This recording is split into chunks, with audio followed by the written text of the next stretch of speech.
In our previous investigation into Solomon King, the escaped slave who became New Orleans' most powerful crime lord, we told you the broad strokes of his 48-year reign over the city's underworld from 1844 to 1892. We showed you how Marcus Johnson, a 21-year-old fugitive with a $5,000 bounty on his head, transformed himself into Solomon King, a phantom who controlled gambling, smuggling, and extortion, while remaining completely invisible to the white authorities who would have hanged him on sight if they'd known who he really was. We told you about his criminal empire built on the foundation of society's blindness, how he used racism itself as camouflage, how he walked freely through a city that was hunting him simply because no one could imagine that a black man might be the mastermind behind their criminal underworld. But what we didn't tell you, what we couldn't tell you because the documentation didn't exist in accessible archives until recently, was the specific details of his most audacious operation, the one that solidified his power in New Orleans, the one that eliminated 15 of his most dangerous enemies in a single night, the one that involved the governor of Louisiana, 7 plantation owners, 4 slave traders, 2 judges, and 1 particularly corrupt police chief. The operation that took 3 years to plan and 6 hours to execute.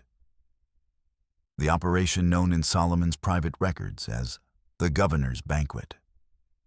Recently discovered documents from the Mercier Hotel archives, cross-referenced with diary entries from Dr. Antoine Mercier, the hotel owner's son who witnessed the aftermath, along with coded entries from Solomon's own journals discovered in a safe deposit box in 1923, but not properly analyzed until 2024, have given us unprecedented detail about what happened on the night of March 15, 1857, when 15 powerful white men sat down to a celebration dinner at the Mercier Hotel in New Orleans, and only 2 walked out alive.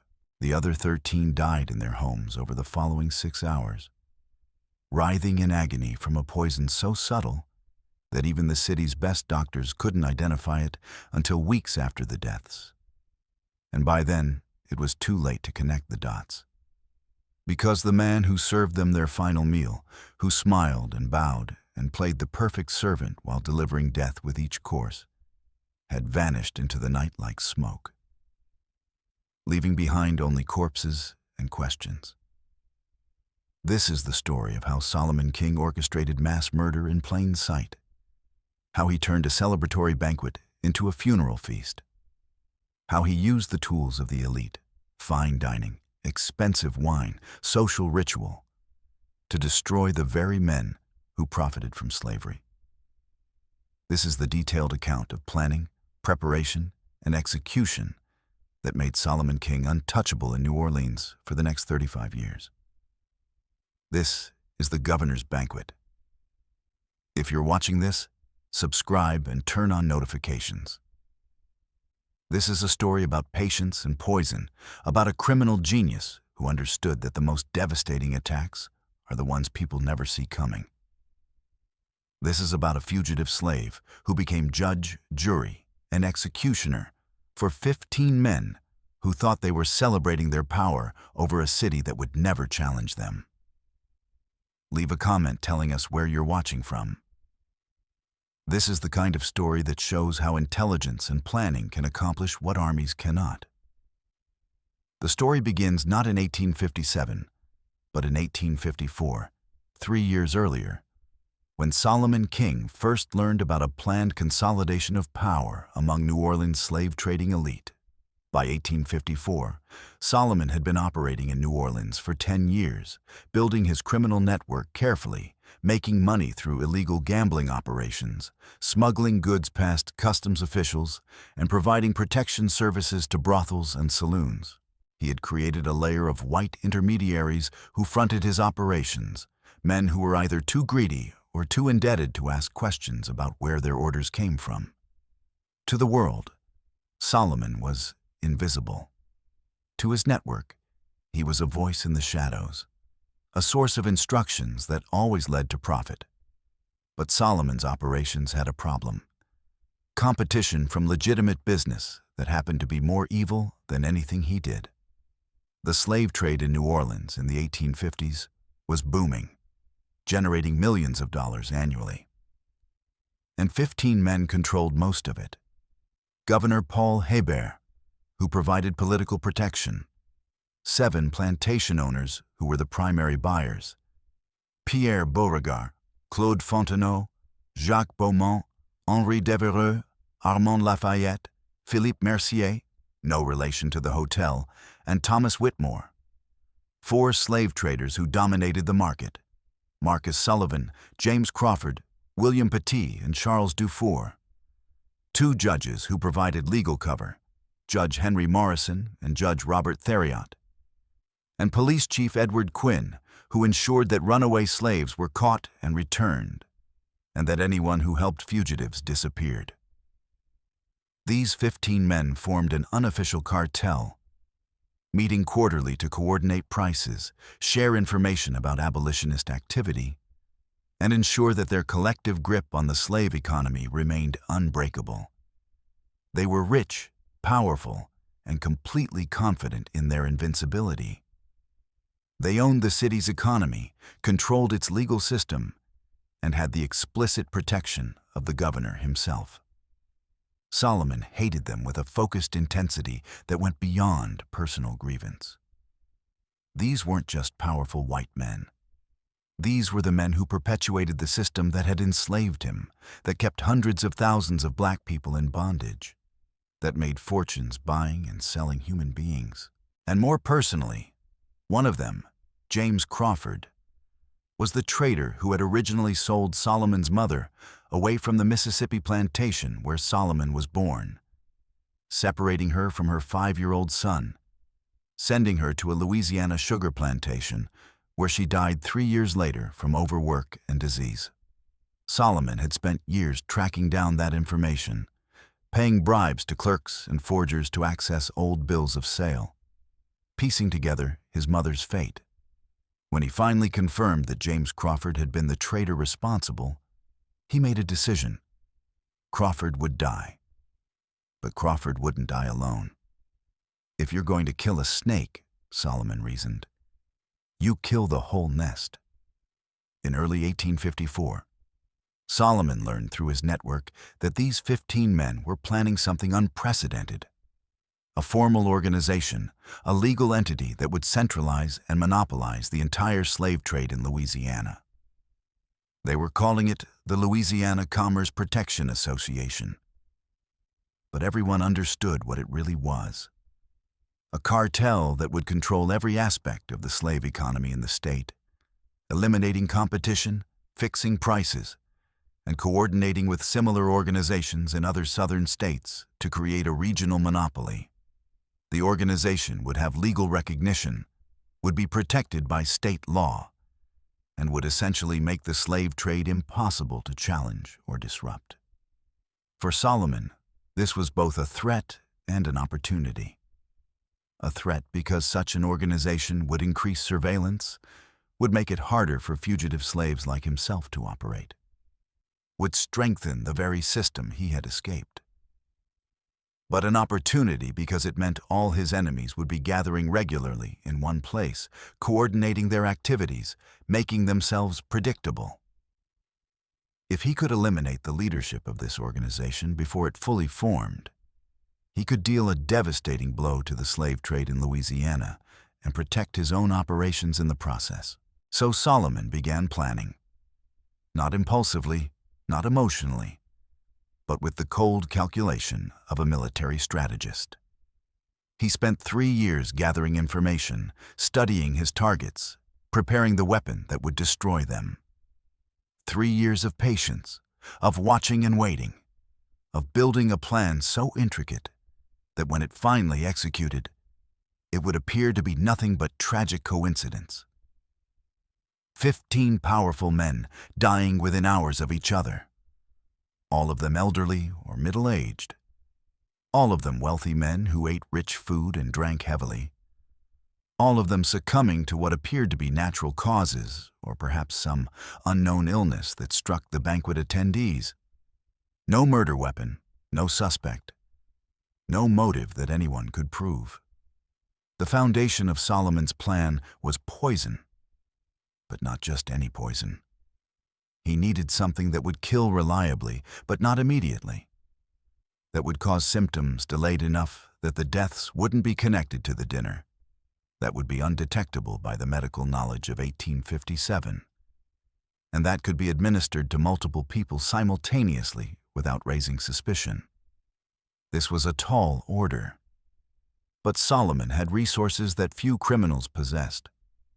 Access to the Caribbean smuggling networks where exotic plants and substances flowed through New Orleans ports, and a contact with a voodoo priestess named Marie Laveau.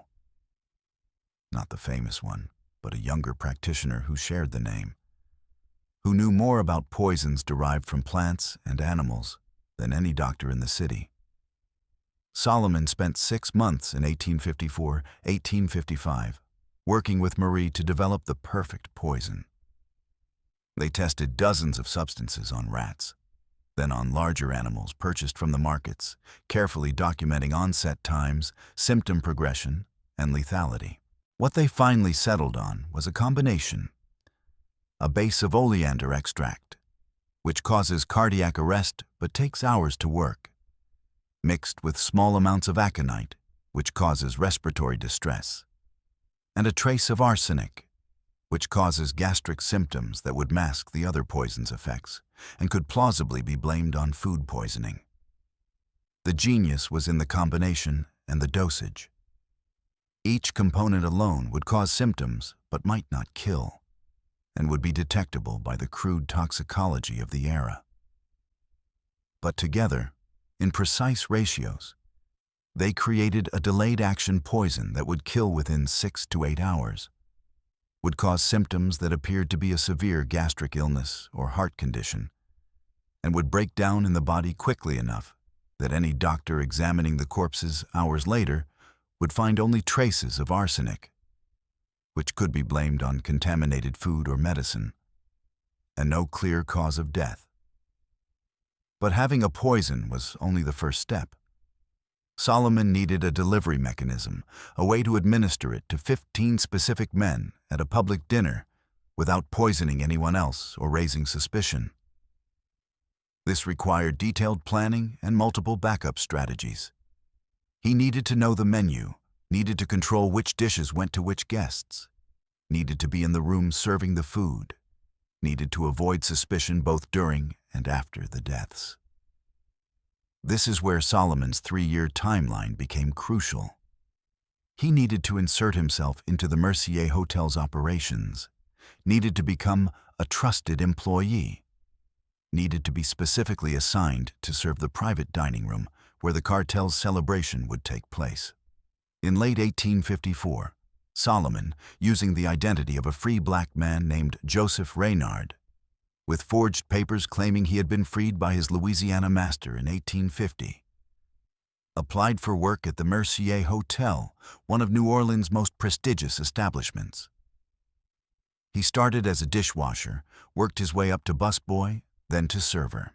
He was quiet, competent, deferential in the way that white employers expected from black workers.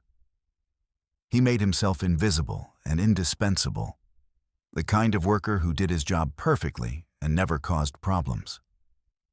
By early 1856, Solomon, as Joseph, was one of the hotel's senior servers, trusted to handle private dining rooms for important guests. The hotel's management liked him because he was reliable, because he understood the complex social protocols of fine dining, and because he was black and therefore invisible to the white diners, who would discuss business and secrets in front of him as if he didn't exist or couldn't understand their conversation. While working at the hotel, Solomon learned everything about its operations: which staff members were corrupt and could be bribed, which suppliers delivered the food and wine, how the kitchen operated, what the standard menus were for different types of events, and most importantly, when the slave trading cartel held their quarterly dinners. He learned that these men always met in the hotel's largest private dining room, always ordered the same expensive wines, always requested specific dishes that showed off their wealth. In mid-1856, Solomon learned that the cartel was planning something special for March 1857. A grand celebration dinner to mark the official formation of their Louisiana Commerce Protection Association. The state legislature had approved their charter, the governor was signing the formal documents, and they wanted to celebrate with a banquet that would demonstrate their power and wealth. They booked the Mercier Hotel's grand private dining room for March 15, 1857, and requested the hotel's most elaborate 7-course menu. Solomon immediately began refining his plan. He had 8 months to prepare, to perfect his poison dosages, to create a delivery system that couldn't fail, to ensure he would be assigned to that dining room on that specific night, and to prepare his escape in the chaos that would follow when 15 powerful men started dying within hours of the banquet. The technical challenge was significant. He couldn't poison the wine because that would affect everyone drinking from the same bottles. He couldn't poison all the courses because that would create too many points of failure and might cause symptoms during the dinner itself. He needed to poison specific portions of one specific course, and he needed to do it in a way that only his 15 targets received the poisoned food. After extensive testing and planning, Solomon settled on the 6th course: individual portions of duck in cherry sauce. This course was perfect because each guest received their own plated portion, allowing for individual targeting. The cherry sauce was dark and strongly flavored, perfect for masking the slight bitterness of the poison. And the duck was rich enough that any gastric distress wouldn't be attributed to poison, but simply to overindulgence in rich food. Solomon's plan required corrupting the kitchen staff. He bribed the sous chef, a man named Pierre who was deeply in debt from gambling losses, to allow Solomon access to the private dining room's order on the night of the banquet. Pierre didn't know why Solomon wanted this access. He only knew that he received $200, enough to pay off his gambling debts and have money left over, to look the other way while Solomon inspected the private dining room's food before service. Pierre assumed Solomon was stealing expensive ingredients to sell on the black market, a common enough crime among hotel staff. He had no idea he was facilitating mass murder. Solomon also spent months studying each of his 15 targets, learning their habits, their health conditions, their living situations. He needed to know where each man would be in the hours after the banquet, needed to know if they lived alone or with family, needed to understand what symptoms would be attributed to natural causes versus suspicious deaths. This research was crucial because the poison would kill over a span of 6 to 8 hours, meaning some men would die at home in their beds. Others might die while traveling back to their plantations. Others might die in the company of family or servants. Solomon needed to understand these variables to predict how the deaths would be investigated. What he learned reassured him. Most of these men were in poor health already. Governor Hebert was 54 and overweight, with a known heart condition. Several of the plantation owners were in their 60s, heavy drinkers, visibly unhealthy. Judge Morrison was 68 and had already survived 2 strokes. Police Chief Quinn was notoriously obese and suffered from gout.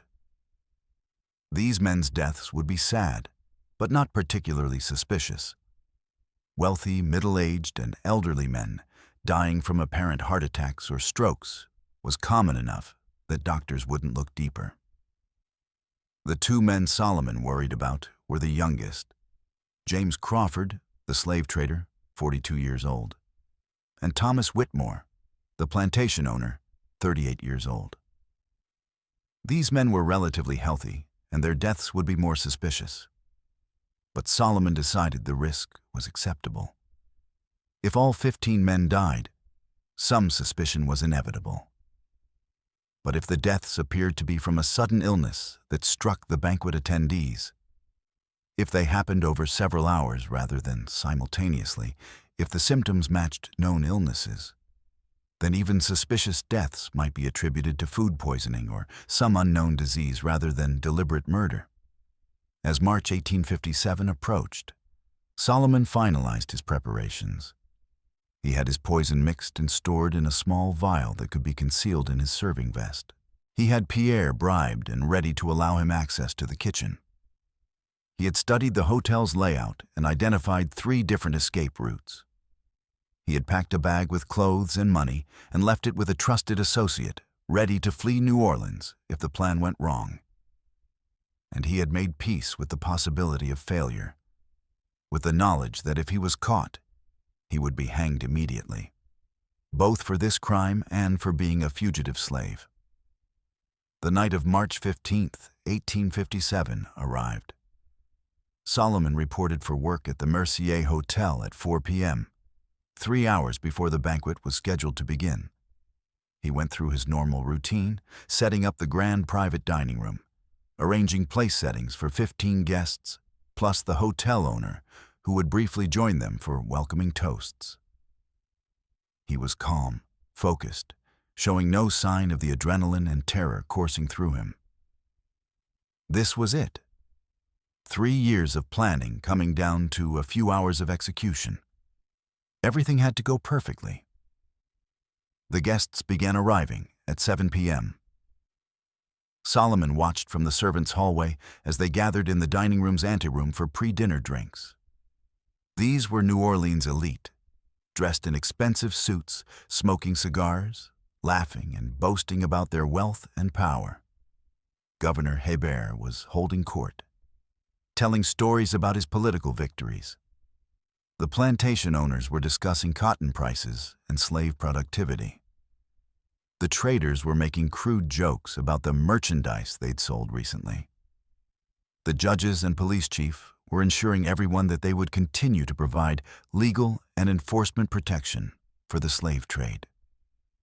Solomon felt nothing but cold focus as he watched them. These men were celebrating their power over human beings, toasting their success in buying and selling people. They deserved what was coming. At 7:30 p.m., the guests moved to the dining table. Solomon and 2 other servers, both white, both junior to Solomon in hotel hierarchy, began service. The first course was oysters, delivered without incident. The second course was soup, again perfectly normal. The third course was fish. The fourth was sorbet. The fifth was beef. Solomon served each course professionally, invisibly, exactly as expected. The guests barely glanced at him. He was just another black servant, part of the furniture, not worth noticing. Then came the 6th course, duck in cherry sauce. This was Solomon's moment. The kitchen had prepared 15 individual portions, each plated identically, sitting on the prep counter ready for service. Pierre, the corrupted sous chef, called Solomon over. "The private dining room's duck is ready. You can plate and serve." Then he deliberately walked away, giving Solomon 30 seconds of unsupervised access. Solomon moved fast. He pulled the small vial from his vest, uncorked it. The poison was thick, dark, similar in color and texture to the cherry sauce. He moved down the line of 15 plates, adding 3 drops of poison to each portion, using a small brush to mix it into the cherry sauce so it was invisible. 3 drops per plate, 45 drops total. Enough poison to kill 30 people, but spread across 15 targets to ensure absolutely certain lethality. The whole process took 20 seconds. Then he pocketed the vial, picked up the first 3 plates, and carried them into the dining room. He served them with perfect formality. "Your duck, Governor. Your duck, Monsieur Beauregard. Your duck, Monsieur Fontenot." He bowed slightly, stepped back, returned to the kitchen for more plates. 3 more trips, 3 plates each trip. Within 5 minutes, all 15 men had been served their poisoned meals. Solomon stood against the wall with the other servers, watching silently as the men cut into their duck, took their first bites, Governor Hébert complimented the sauce. Jacques Beaumont called for more wine. James Crawford, the slave trader who had sold Solomon's mother, laughed at some joke and ate hungrily, consuming his entire portion within minutes. Solomon watched him eat and thought, "That's for my mother." Every bite Crawford took was justice delayed 13 years, but finally delivered. The seventh course came next. Dessert, an elaborate cake served with brandy. Solomon served this course normally, his work done. By 9 p.m. the dinner was ending. The guests rose from the table, shook hands, congratulated each other, smoked final cigars. They left in groups of 2 and 3, climbing into carriages that would take them to their homes or hotels, or, for some of the plantation owners, to the docks where riverboats would carry them back upriver to their estates. Solomon helped clean the dining room, packed up the linens, went through his normal end-of-shift routine. To any observer, he was just another hotel worker finishing another shift. Inside, he was counting minutes, wondering when the poison would begin working, wondering if he'd gotten the dosage right, wondering if this would work or if he'd just committed an elaborate suicide. He left the hotel at 10:30 p.m., walked 3 blocks to a boarding house where he rented a room under a false name, changed his clothes, and waited. If the plan worked, the deaths would begin around midnight and continue through dawn. If it didn't work, if someone survived and reported being poisoned, if doctors identified the poison and connected it to the banquet, then Solomon would need to flee New Orleans immediately and never return. What happened next, documented in newspaper accounts, doctors' reports, and police records, exceeded even Solomon's carefully calculated predictions. Governor Paul Hébert died first at 11:45 p.m. in his mansion in the Garden District. He'd been feeling unwell during the carriage ride home, complained of chest pains and difficulty breathing. His wife called for their personal physician, Dr. Armand Dulac, who arrived within 20 minutes. By then, the governor was semi-conscious, vomiting, his heart racing irregularly. Dr. Dulac diagnosed a heart attack, not unusual for a 54-year-old overweight man with a known heart condition. The governor died at 11:45 p.m., less than 3 hours after eating dinner. Dr. Dulac was puzzled by the rapid progression, but attributed it to the severity of the attack. He signed a death certificate listing cause of death as cardiac failure, natural causes. 20 minutes later, at 12:05 a.m., Judge Henry Morrison collapsed in his home while preparing for bed. His wife found him on the floor, gasping for air, clutching his chest. Their servant ran for a doctor, but by the time Dr. Philippe Rousseau arrived, Morrison was dead. Another apparent heart attack. Dr. Rousseau knew Morrison had survived 2 previous strokes, so a third fatal stroke seemed logical. Death certificate: cerebral hemorrhage, natural causes. At 12:30 a.m., Police Chief Edward Quinn died in his home, vomiting violently, his heart stopping suddenly. His family physician, Dr. Charles Meunier, was called but arrived too late. Seeing the vomiting, Dr. Meunier suspected food poisoning, possibly from spoiled oysters at the banquet. Death certificate: gastric distress leading to cardiac arrest, possibly foodborne illness. By 1 a.m., 3 of the plantation owners were dead. Pierre Beauregard collapsed in his carriage on the way to the docks, dead before the driver could get him to a hospital. Claude Fontenot made it aboard his riverboat, but died in his cabin before the boat left the dock. Henri Devereux died at his hotel, convulsing and gasping, his heart failing. 3 different doctors, 3 different death certificates, all listing cardiac or respiratory failure.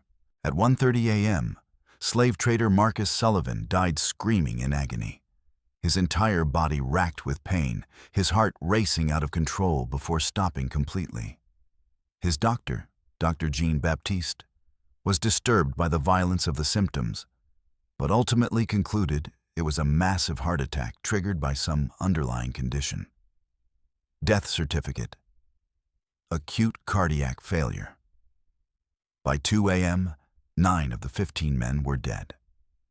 The remaining 6, James Crawford, the other 3 slave traders, 1 more plantation owner, and 1 more judge, were all experiencing severe symptoms. Crawford was in his home, vomiting, weak, his heart beating irregularly. William Petit, Charles Dufour, and the others were similarly affected. But they were younger, healthier, fighting the poison's effects. Doctors were being called all across New Orleans and the river parishes, attending to wealthy men who had all eaten at the same banquet and were now dying. Around 3 a.m., Dr. Armand Dulac, who had attended Governor Hébert, happened to speak with Dr. Philippe Rousseau, who had attended Judge Morrison. They compared notes. Both men had died within an hour of each other, both showing similar symptoms. Both had attended the same dinner. Dulac wondered aloud if there might be food poisoning involved. By 4 a.m., word was spreading among New Orleans' medical community. Something had happened at the Mercier Hotel banquet. Multiple attendees were dead or dying. This couldn't be coincidence. Dr. Dulac organized an emergency meeting of doctors who had attended the victims. They gathered at 5 a.m. at Hotel Dieu Hospital, comparing symptoms, trying to identify the cause. The symptoms varied but had commonalities: vomiting, cardiac distress, respiratory problems, severe pain. Some victims had died quickly. Others were lingering. The doctors debated. Food poisoning? Some kind of epidemic disease?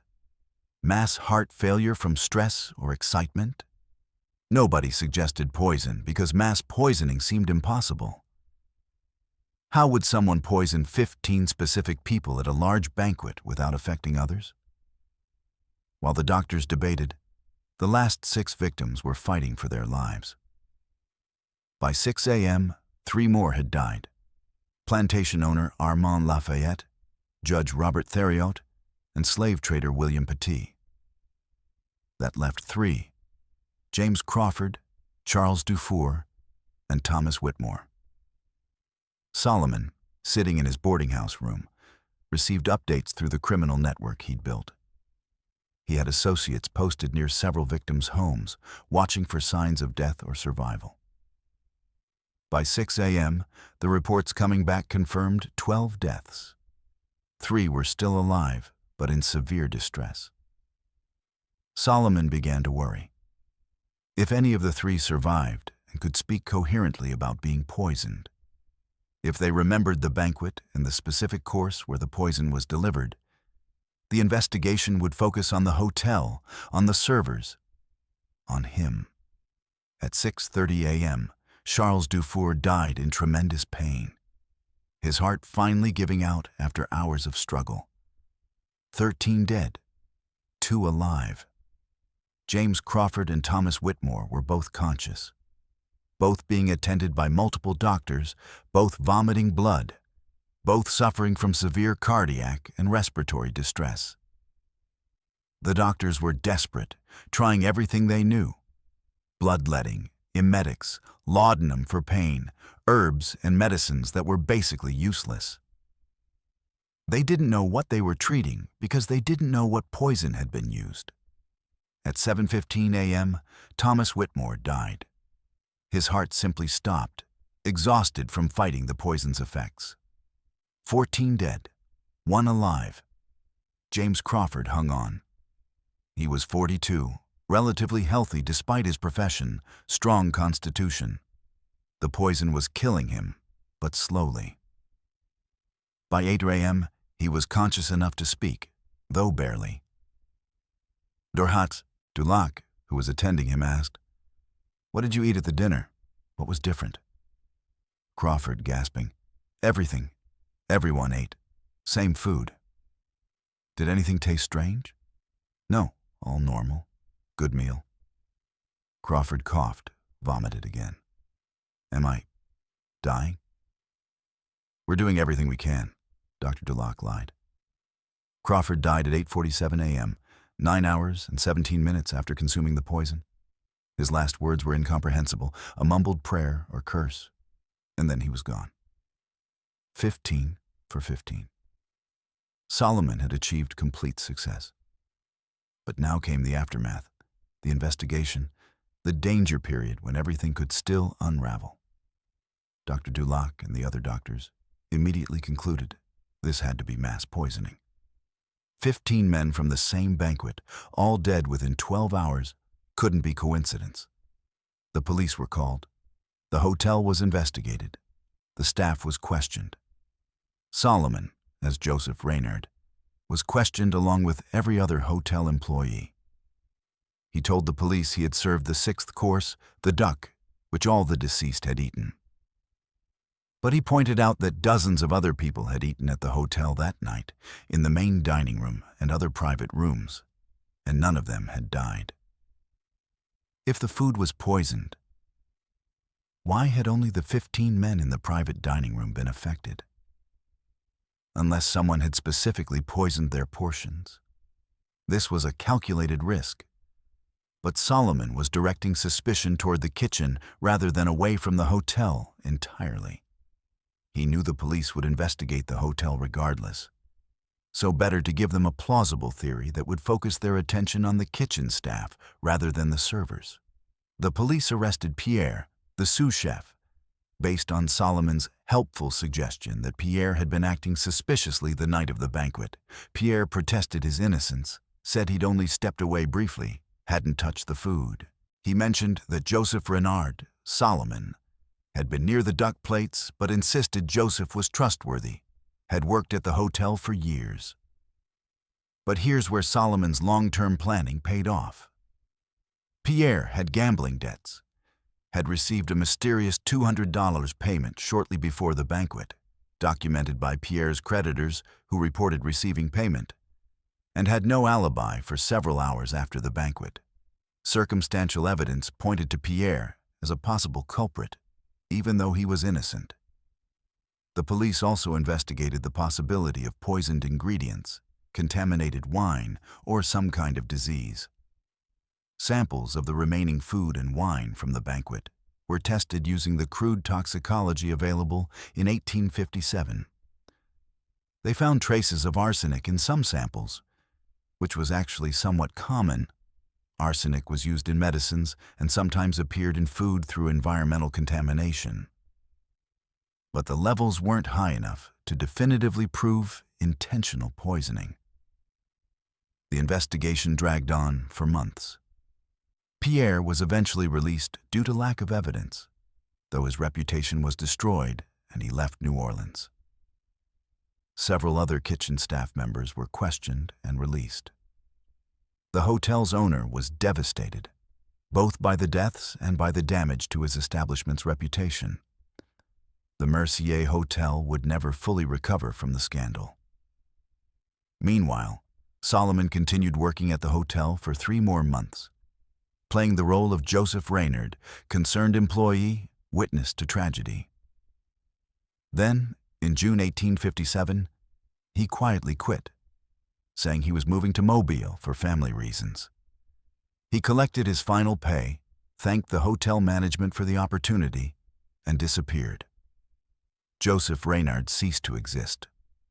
Solomon King, however, continued operating in New Orleans under his other identities, his criminal empire now strengthened by the elimination of the slave trading cartel.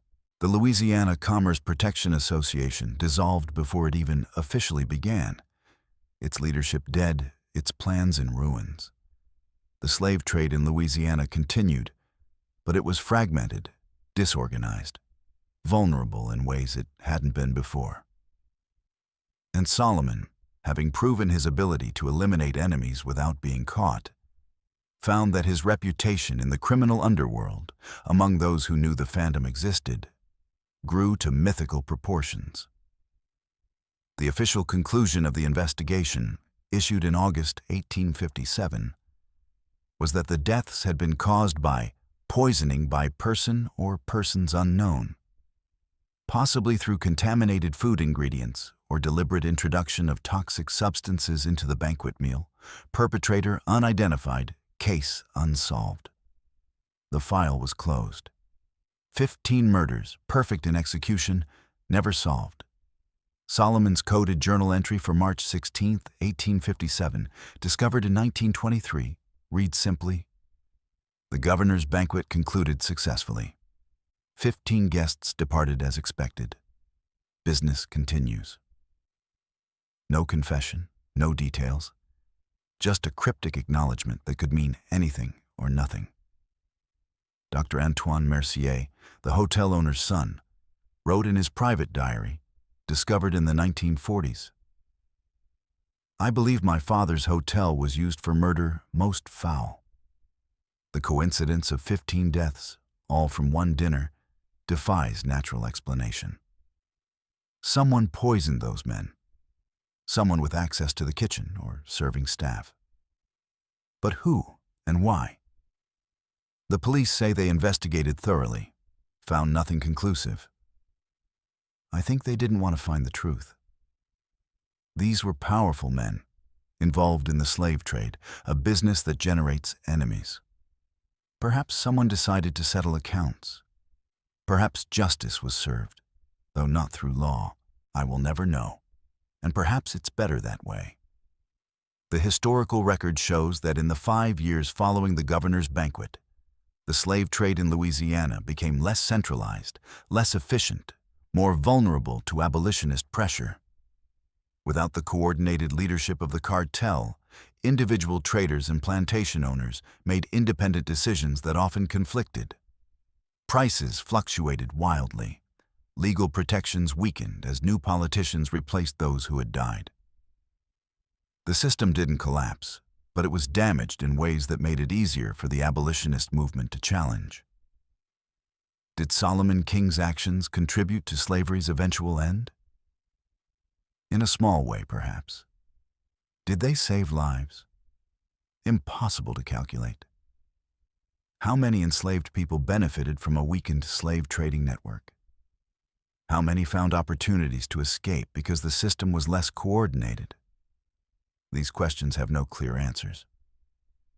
What's clear is that Solomon executed one of the most audacious mass murders in American history and was never caught, never even seriously suspected. He eliminated 15 powerful men in a single coordinated operation, walked away clean, and continued operating in New Orleans for another 35 years. He attended the funerals of some of his victims, paying respects as a concerned member of the black community, watching as the men who had profited from slavery were buried with honor and ceremony. He felt no guilt about the murders. These were not innocent men. They were architects of human suffering, and he had made them accountable in the only way available to him. The Phantom of New Orleans grew more powerful after the governor's banquet. With the slave trading elite eliminated, other criminal opportunities opened up.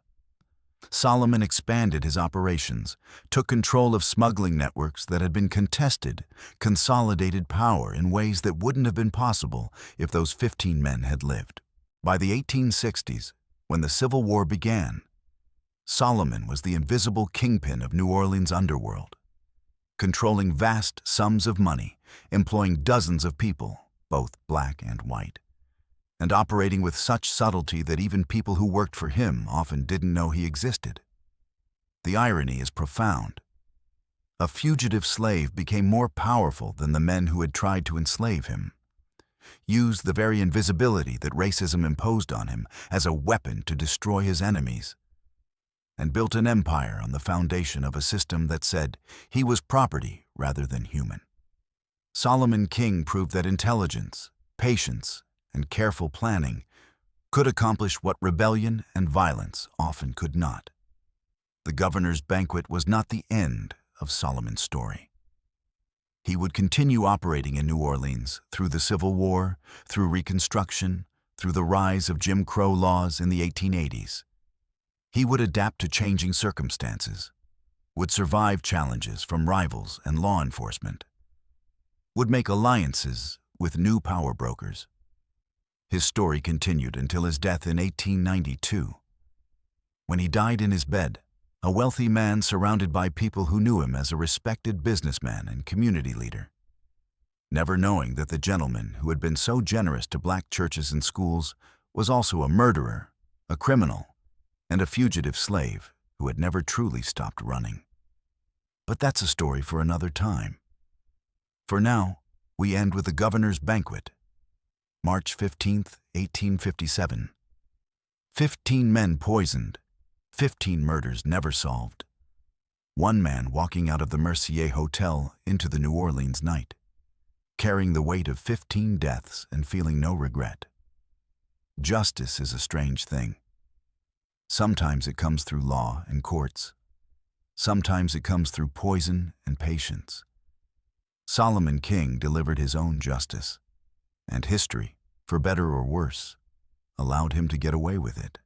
Subscribe for more stories about Solomon King, the Phantom of New Orleans. His tale is far from over. The Governor's Banquet was just one chapter in a 48-year career of crime, survival, and resistance. Next, we'll explore how he survived the Civil War, how he manipulated both Union and Confederate forces to protect his empire, and how he ultimately became the wealthiest black man in New Orleans without anyone knowing how he made his fortune. This is just the beginning. The Phantom's story continues. But before we close this chapter, we need to understand the full scope of what Solomon accomplished with the Governor's Banquet, the ripple effects that extended far beyond the 15 deaths, and the technical brilliance that made this operation possible.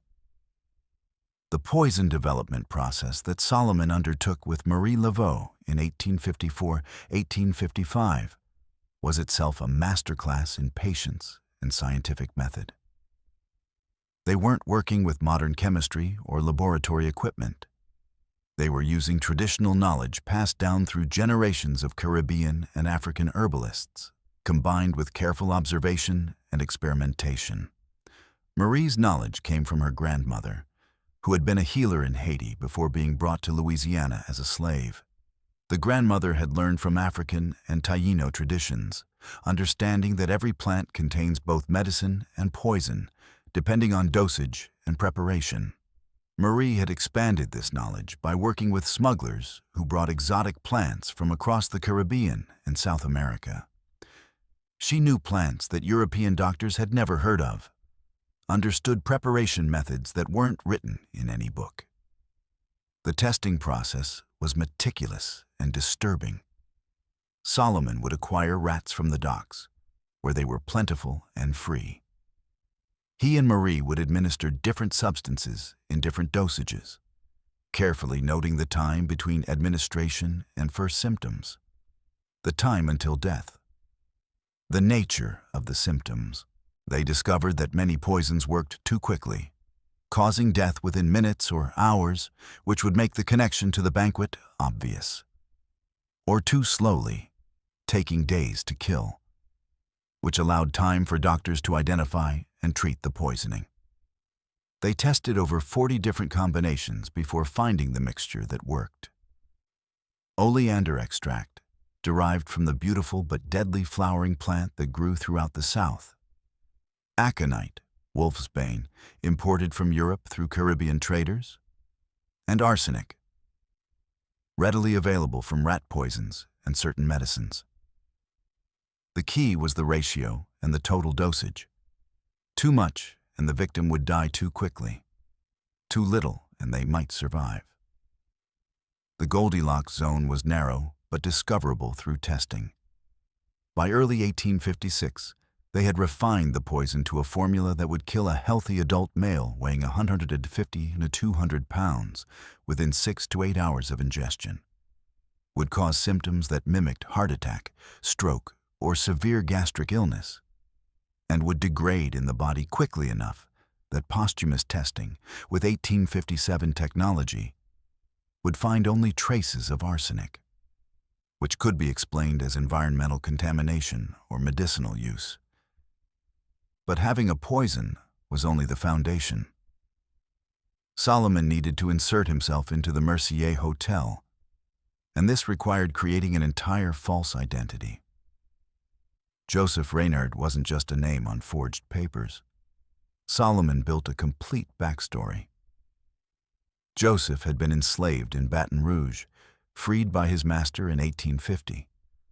A plausible timeline, as some masters did free slaves in their wills.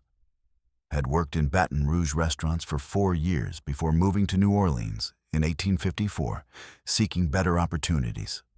Solomon even created fake references from a Baton Rouge restaurant that had actually burned down in 1853. Convenient, since the fire destroyed all employment records.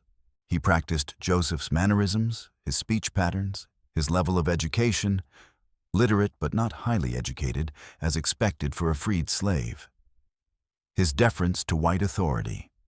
Joseph Reynard was a carefully constructed performance, and Solomon played this role for nearly 3 years without ever breaking character. Working at the Mercier Hotel from late 1854 through March 1857, Solomon gained intimate knowledge of New Orleans' elite society. As a server in the private dining rooms, he was present for countless business dinners, political meetings, and social gatherings. He overheard conversations that white men had freely because they didn't think the black servant could understand or cared what he heard. He learned about corruption, about illegal deals, about affairs and scandals, about the intricate web of power and money that controlled New Orleans. This information became valuable in multiple ways. First, it confirmed his target list.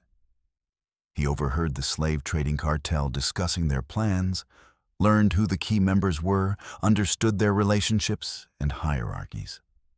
Second, it gave him intelligence about New Orleans' power structure that he could use in his other criminal operations. Third, it taught him exactly how the elite thought and operated, knowledge that would serve him for the rest of his career. The corruption of Pierre, the sous chef, was a calculated move that took months to accomplish.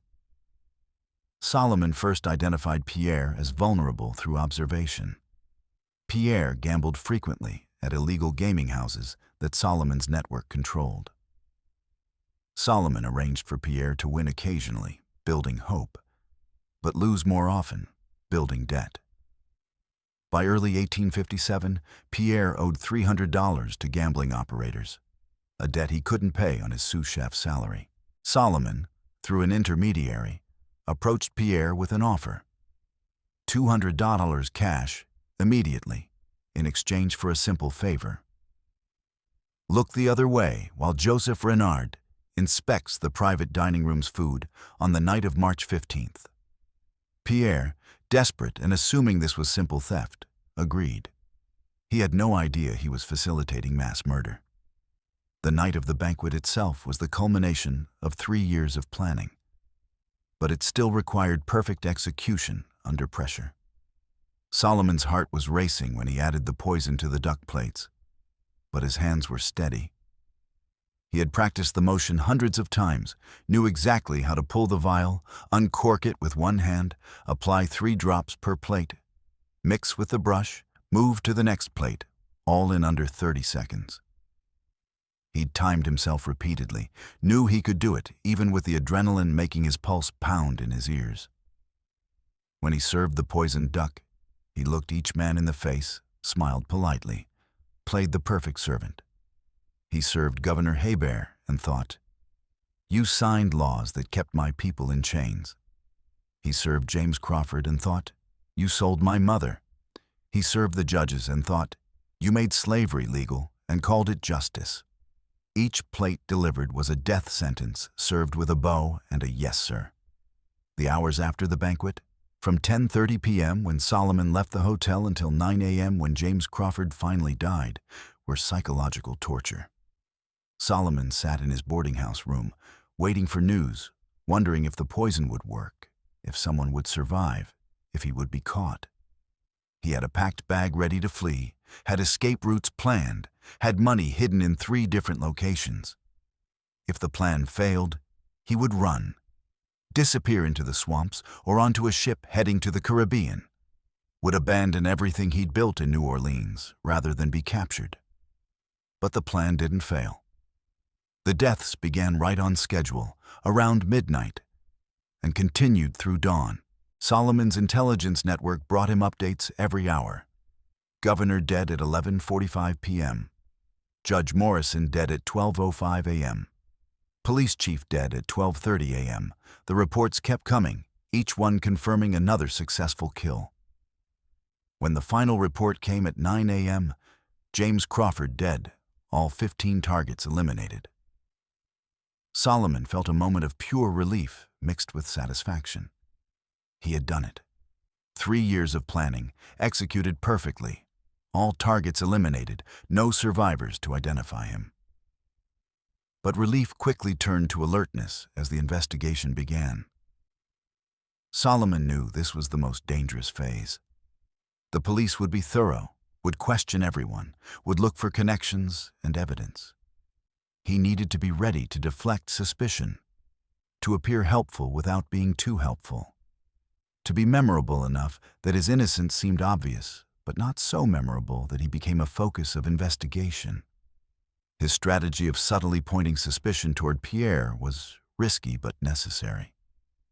By suggesting that Pierre had been acting suspiciously, Solomon created an alternative suspect, someone the police could investigate and potentially arrest.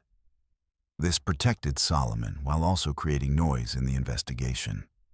If the police focused on Pierre, they might miss other clues. The medical investigation was fascinating to observe. Solomon, through his criminal network, kept track of what the doctors were discovering. They found traces of arsenic, which confirmed poisoning, but couldn't identify the other components of Solomon's poison mixture. The oleander and aconite had largely degraded in the bodies by the time thorough examinations were conducted, and the symptoms they caused, cardiac and respiratory distress, could be attributed to the arsenic itself or to the victim's pre-existing health conditions. Several doctors suspected a more complex poison but couldn't prove it. Dr. Armand Dulac, the most competent physician involved, wrote in his notes, discovered in hospital archives in the 1930s, "The symptoms suggest a compound poison, possibly including cardiac toxins beyond simple arsenic. But my tests are inconclusive. The degradation of organic compounds in the corpses makes identification difficult. I believe we are dealing with a sophisticated poisoner, someone with extensive knowledge of toxicology. But without identifying the specific poisons used, we cannot determine the source or the perpetrator." Dr. Dulac was right, but his superiors dismissed his concerns. The official investigation concluded with the arsenic finding and didn't pursue more complex theories. This was partly due to the limitations of 1857 forensic science, partly due to political pressure to close the case. The deaths of the governor and other powerful men was embarrassing to the city, and partly due to racism. The idea that a black servant might have the knowledge and capability to create such a sophisticated poison simply didn't occur to most investigators. The aftermath extended far beyond the immediate deaths. The slave trading cartel that the 15 men had been forming collapsed immediately. Without leadership, without coordination, the various traders and plantation owners who had been planning to join the Louisiana Commerce Protection Association simply continued operating independently. The centralization that would have made the slave trade more efficient and more profitable never happened. This had real economic effects. Slave prices in Louisiana fluctuated more widely in the late 1850s than they had in previous decades. Trade routes that the cartel had planned to monopolize remained open to competition. Legal protections that the cartel would have secured through Governor Haybird's influence never materialized. The system was weakened, made vulnerable in ways that benefited both Solomon's criminal operations and inadvertently the abolitionist cause. Solomon's criminal empire expanded significantly after the governor's banquet. With the slave-trading elite eliminated, other power vacuums opened. Solomon moved into smuggling operations that had been controlled by men connected to the deceased cartel members. He expanded his gambling operations into territories that had been off-limits before. He developed relationships with new political figures who rose to power after Governor Hebert's death, using blackmail, bribery, and strategic favors to ensure their cooperation. By 1860, 3 years after the governor's banquet, Solomon controlled an estimated 40% of New Orleans' illegal gambling operations, 30% of the smuggling through the port, and had established protection relationships with numerous brothels and saloons. His annual income was approximately $50,000, the equivalent of several $1,000,000 today, all earned while maintaining complete invisibility as far as white society was concerned. The Civil War, which began in 1861, created both challenges and opportunities for Solomon's operations. But that's a story for another chapter. For now, the governor's banquet stands as Solomon King's masterpiece. 3 years of planning, 6 hours of execution, 15 murders committed in plain sight, 0 arrests, and a criminal empire secured for decades to come. The last word belongs to Solomon himself, from another coded journal entry dated March 15, 1865, exactly 8 years after the banquet. Anniversary of the governor's dinner. 8 years and still no one knows. 8 years and the city rebuilt itself around the absence of those 15 men. Did I change history? Perhaps in small ways. Did I achieve justice for my mother? For myself? For my people? As much as one man can. Would I do it again? Without hesitation. Some men deserve poison. I simply gave them what they deserved. Served on fine china with a smile. Subscribe for Part 3 of the Solomon King saga, where we'll reveal how he survived and thrived during the Civil War, playing Union and Confederate forces against each other while building a fortune that would last him the rest of his life.